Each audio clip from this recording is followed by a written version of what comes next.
بچے کا جنازہ اس وقت یا انسان کا جنازہ اس وقت ہوتا ہے کہ وہ پیدا ہو، سانس لے. وہ روح انسانی ہے جہاں سے ہماری زندگی کا آغاز ہے. انا للہ و انا الیہ راجعون. ہم وہیں سے تھے، وہیں واپس جائیں گے. آپ کے یہاں سے کوئی روح اوپر جاتی ہے تو اس کا کنیکشن ہوتا ہے. کچھ سوال ایسے ہوتے ہیں جن کی جواب کی تلاش ہمیں ہمیشہ رہتی ہے، اور ایسا ایک سوال یہ ہے کہ آخر روح ہے کیا، اس کی حقیقت کیا ہے؟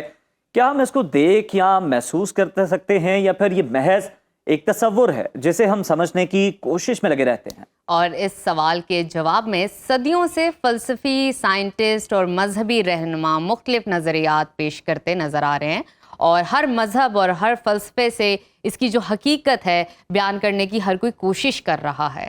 روح کے بارے میں جدید سائنس کا نظریہ بھی کافی دلچسپ ہے. اگرچہ سائنس براہ راست روح کی موجودگی کو ثابت نہیں کر سکی، لیکن یہ کہتی ہے کہ انسانی زندگی کا ایک ایسا پہلو ضرور ہے جسے ہم سمجھنے سے قاصر ہیں.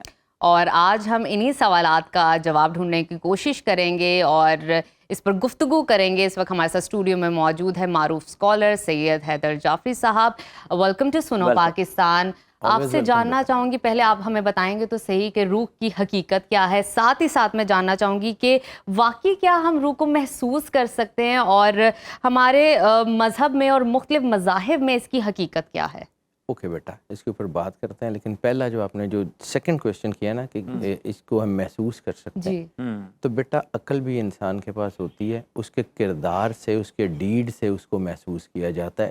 اٹ سیلف وہ کچھ نہیں ہوتی، ٹینجیبل نہیں ہے. ٹھیک ہے. اسی طرح آپ کے برین اینڈ ہارٹ نیورونز جو آپ کی باڈی کے ڈیسیژنس لے رہے ہوتے ہیں، یعنی مطلب کچھ لوگوں کا خیال ہے، کچھ اس کے بارے میں بھی ریسرچ ہے، تو 3.5 کروڑ سے لے کے 14 کروڑ تک brain and heart neurons, even some calls in billions, بہرحال ہوگا، اس کے اوپر ابھی بات نہیں کرتے. لیکن وہ برین اینڈ ہارٹ نیورونز جو آپ کی باڈی کی موومنٹ کو، سوچ کو، شعور کو، وجدان کو وہ الائن کر رہے ہوتے ہیں، وہ بھی تو نظر نہیں آتے. اب رہ گی بات روح کی، تو روح کی قیمت یہ ہے، 2 جگہ اللہ نے اس کی قیمت بڑی واضح دکھائی ہے. ایک وہ کہ آدم علیہ السلام کا بت موجود ہے، آدم علیہ السلام کی تخلیق میں روح نہیں ڈالی گئی. اور سرور انبیاء صلی اللہ علیہ وسلم کا ایک فرمان ہے کہ میں اس وقت بھی نبی تھا جب آدم مٹی اور پانی کے درمیان تھے. اب جو یہ روح کا سیکوینس ہے، تو سجدہ اشرف المخلوقات انسان کو، آدم علیہ السلام کو کب ہوا؟ اس وقت جب اللہ نے کہا فَنَفَخْتُ فِيهِ روحی، کہ میں نے جب اپنی روح ہی میری روح، اب امر الہی ہو وہ کیا ہے مجھے نہیں پتا، لیکن یہ کہ جب اللہ نے کہا کہ فَنَفَخْتُ فِيهِ روحی، تو آدم علیہ السلام کو سجدہ کروایا گیا. اس کا مطلب ہے کہ روح ہے. دوسری بات، ہم روح سے اپنی زندگی میں بہت جگہ کرتے ہیں. مطلب میں صرف آپ کو 2-3 چیزیں بتاتا ہوں. جی 4 طرح کی روح ہے، 4 طرح کی روح ہے. روح جمادی جو پتھروں میں ہے، روح نباتی جو درختوں میں ہے، روح حیوانی جو انسانوں میں ہے، اور روح انسانی جو ہے وہ روح انسانی جو انسانوں کے اندر ہے. اب انسان جو ہے وہ اشرف المخلوقات کیوں ہے؟ کہ اللہ نے دنیا کی جو چیزیں تھیں وہ انسان میں رکھ دی. روح سے جانے سے پہلے ہمیں ایک چیز دیکھنی پڑے گی کہ روح آتی کس میں ہے؟ انسان میں. تو انسان کی کریشن، ایمبریولوجی، یا جو قرآن پاک میں اللہ نے انسان کے پیدا ہونے کا عمل بتایا ہے، جو پوری دنیا میں اس وقت ریسرچ ساری ثابت ہے، اس کے اوپر بات کرنے کی اتنی لمبی ضرورت نہیں ہے. انسان بننا جب شروع کرتا ہے، جب خون جمتا ہے، تو اس میں وہ روح آ جاتی ہے جو جمادات میں ہے، پہاڑوں میں. سرور انبیاء صلی اللہ علیہ وآلہ وسلم بادشاہ کونین نے فرمایا احد کو مجھ سے بہت محبت ہے اور میں احد سے بہت پیار کرتا ہوں. اس کی روح کا مظہر آپ نے اس وقت دیکھا جب سرور انبیاء صلی اللہ علیہ وآلہ وسلم کے دندان مبارک شہید ہوئے اور احد پہ زلزلہ آ گیا. احد نے اپنی جگہ چھوڑ دی. تو سرور انبیاء نے اپنا وہ جو خون والا ہاتھ تھا وہ احد پہ رکھا اور اسے کہا کہ ٹھہر جا، تو وہ ٹھہر گیا. ٹھیک ہے، اس کا مطلب ہے کہ وہ روح تھی جو اس وقت عمل میں آئی. بالکل. پھر درختوں کا بننا، درختوں کا سجدہ کرنا، یہ ساری حدیث کی ساری کتابوں سے کہ درختوں کو اشارہ کیا تو وہ چل کے آ گیا. دیٹ از روح نباتی. اب یہاں پہ آئیے، جانوروں میں بھی روح ہے. جی. بچہ جب ماں کے پیٹ میں خون جمنا شروع ہوا، روح جمادی آ گئی. خون نے پیونیفریشن شروع کی، اپنی شکل لینا شروع کی، روح نباتی آ گئی. اس کے بعد بچہ ماں کے پیٹ میں موجود ہے، خوراک لے رہا ہے، مکمل موجود ہے. کسی بھی وقت وہ دنیا میں آ سکتا ہے۔ اس وقت تک اگر بچہ دنیا سے چلا جاتا ہے تو جنازہ نہیں پڑھا جاتا۔ بالکل ٹھیک ہے، نہیں پڑھا بچے کا جنازہ اس وقت یا انسان کا جنازہ اس وقت ہوتا ہے کہ وہ پیدا ہو، سانس لے، ٹھیک ہے؟ وہ روح انسانی ہے جہاں سے ہماری زندگی کا آغاز ہے۔ یہ 3 روحیں انسان کے اندر پہلے سے موجود تھیں۔ بالکل ٹھیک ہو گیا۔ اب اللہ کہتا ہے کہ ہم جو روحیں بھیجتے ہیں وہ علیین سے بھیجتے ہیں، یعنی جو پاک روحیں وہ علیین سے آتی ہیں، جو ناپاک روحیں وہ سجیین سے آتی ہیں اور وہیں واپس چلی جاتی ہیں۔ ہم روز کہتے ہیں انا للہ و انا الیہ راجعون، تو جسم جو ہے وہ تو مٹی میں مٹی چلا گئی، روح اوپر چلی گئی، ٹھیک ہے؟ قبر میں حساب سوال کتاب کس سے کرنا ہے؟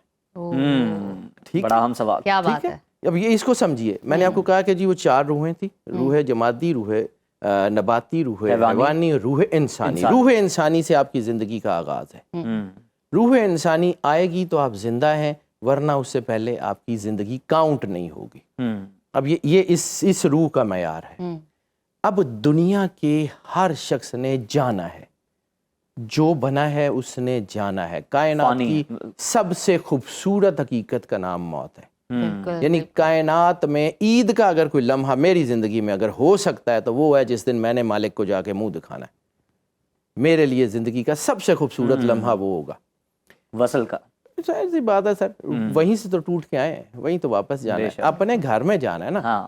انا للہ و انا الیہ راجعون، ہم وہیں سے تھے وہیں واپس جائیں گے۔ شیطان یہاں سے تھا وہاں گیا، واپس راندہ درگاہ ہو گیا۔ ہمارا اور اس کا انٹر لنک، وہ جو کہتا ہے نا کہ آنکڑا، وہ آنکڑا اس لیے ہے کہ اس کا ڈیفرنٹ ہے، ہمارا ڈیفرنٹ ہے۔ سبحان اللہ۔ بات دوسری طرف نکل جائے گی کیونکہ اس کو میں کنکلوڈ کرنا چاہ رہا ہوں۔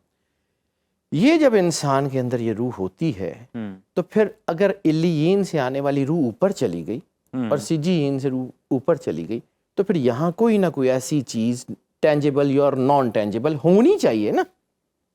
اب اس کے بارے میں ہم بات کرتے ہیں تو ہم اکثر یہ جو ہے وہ چیزیں دیکھتے ہیں کہ جی وہاں مزاروں میں اولیاء کے کیا ہے، بھئی خود سرور انبیاء صلی اللہ علیہ وآلہ وسلم بادشاہ کونین کی روح مقدس بھی اوپر چلی گئی، تو یہاں کیا ہے؟ اب اس کے اوپر بات کرتے ہیں۔ اللہ نے 4 روحیں یہ تھی، اللہ نے انسان کے اندر ایک روح رکھ کے نہیں بھیجی، ٹھیک ہے؟ ان کا اسپرٹس کا ذکر ہے۔ اور جب میں نے آپ سے پچھلی دفعہ بات کی تھی کہ 3 کا عدد کائنات کو رول کرتا ہے، قرآن پاک میں بھی اللہ نے فرمایا کہ 3 طرح کے لوگ ہیں، ایک وہ جو مان گئے، ایک نہیں مانے، ایک وہ تذبذب کا شکار رہے۔ اسی طرح ہر چیز میں 3rd ڈائمینشن آپ کو ملے گی، the body, the civil, the spirit. Body مٹی میں مٹی ختم، سول اوپر سے چلی گئی، اسپرٹ یہاں رہے گی۔ That is the spirituality. Spirituality means related to the spirit. ہم نے روحانیت کو روح سے ہٹا کے چلوں، وردوں، وظیفوں میں بند کر دیا۔ وہ راستہ ہے، منزل نہیں ہے۔ بالکل۔ قرآن پاک میں جہاں پہ اللہ دین کی اساس بتاتا ہے، کہتا ہے کہ یا رسول اللہ ان سے کہہ دیجئے، وہ عربی جو آپ سے کہتے ہیں کہ ہم ایمان لائے، ان سے کہہ دیجئے کہ تم اسلام لائے۔ مومن تب بنو گے جب نور تمہارے دلوں میں اترے گا، وہ روح۔ اب روح کے ساتھ اور چیزیں بھی ہیں، مطلب قلب، روح، سری، خفی، اخفا، انا، نفس، ان کا 7 جہانوں سے تعلق ہے۔ These are like satellites. خلد، دارالسلام، دارالقرار، عدن، نعیم، ماوا، فردوس، 7 جنتیں، ناسوت، ملکوت، جبروت، یاہوت، ہاہوت اور ہوویت، 7 ہیونز، یہ 7 جہان ہیں۔ ان کی اپنی اپنی ڈائمینشنز ہیں، اس کے اوپر پھر کبھی زندگی رہی تو بات کریں گے کہ کیا ہوتی ہے۔ It's like a satellite. آپ کے یہاں سے کوئی روح اوپر جاتی ہے تو اس کا کنیکشن ہوتا ہے۔ یہ وہ مقام ہے جس کے بارے میں سرور انبیاء صلی اللہ علیہ وسلم نے فرمایا، موتو قبل ان تموتو، مر جاؤ اس سے پہلے کہ تمہیں موت آئے۔ اس کا کنیکشن کیا تھا کہ تمہارا یہ جہان اور وہ جہان ایک ہو جائے۔ وہ ایک فقیر کی کتاب ہے مکاتبات عشق، اس میں ایک جملہ لکھا ہوا جو لوگوں کو سمجھ نہیں آتا کہ اگر اسرائیل لے گیا تو واپس نہیں آ سکو گے، خود چلے جاؤ، راستہ کھلا رہے گا۔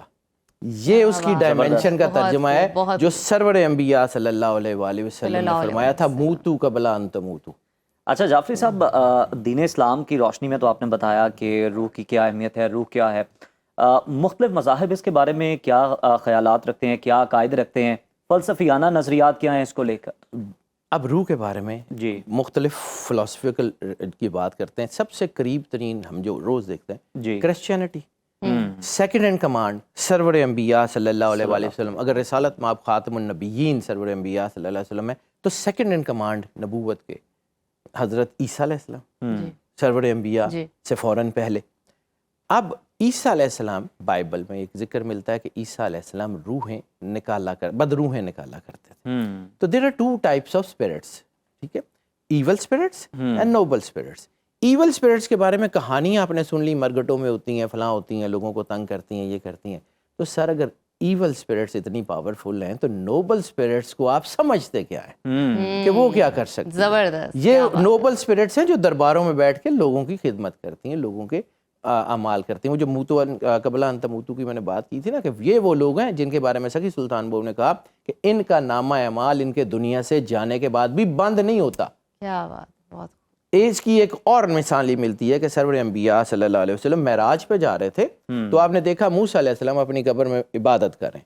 تو وہاں پہ کیا تھا, اوپر چوتھے آسمان پہ بھی موسیٰ علیہ السلام سے ملاقات کا ذکر ہے, اور نیچے جو ہے وہ بیت المقدس کی زمین میں بھی موسیٰ علیہ السلام کی تربت میں ان کے موجود ہونے کا ذکر ہے. تو یہ دونوں چیزیں معراج میں ہیں. کبھی اس کو غور سے دیکھیے گا کہ یہاں کون تھا اور وہاں کون تھا, یہاں کس سے ملاقات ہوئی اور وہاں کس سے ملاقات ہوئی. بڑی زبردست بات ہے یہ, تو غور و فکر کرنے والی بات ہے.